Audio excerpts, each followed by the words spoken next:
Aswaraopeta SC Sriramulu Srinivas మరణాన్ని కారకులైన జితేందర్ రెడ్డిపై చట్టపరమైన చర్యలు తీసుకోవాలని కోరుతూ ఖమ్మం నగరంలోని జడ్పీ సెంటర్ అంబేద్కర్ విగ్రహం వద్ద పూలే మహిళా సంఘం బీఎస్పీ ఆధ్వర్యంలో కొవ్వొత్తులతో నివాళులర్పిస్తూ నిరసన వ్యక్తం చేశారు.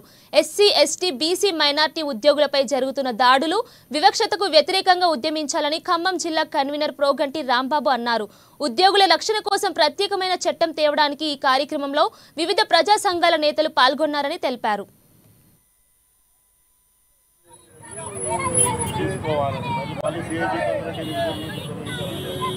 రాజ్యాంగాన్ని కాపాల్సినటువంటి ఒక ఎంప్లాయీని, ఒక అత్యున్నతమైనటువంటి ఎస్ఐ గారిని కూడా వేధింపులు గురి కావటం, హిందీ కానిస్టేబుల్ కూడా గురి చేసి ఆఖరికి కుల ఉన్మాదమైనటువంటి జితేందర్ రెడ్డి హింసకు ఆత్మహత్య చేసుకునే స్థితి ఖమ్మం గడ్డ మీద మనం చూసాం. ఇది ఎంత బాధాకరం అంటే గత సిఐ జితేందర్ రెడ్డి కూసుమంచి పోలీస్ స్టేషన్లో చేశారు.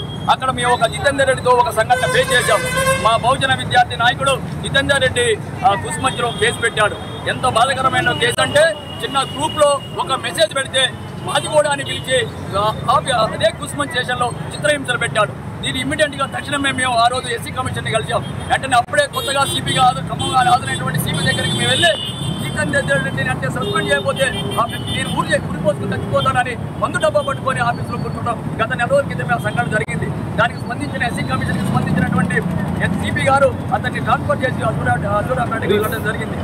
అజురాపేటకి వెళ్ళిన జితేందర్ రెడ్డి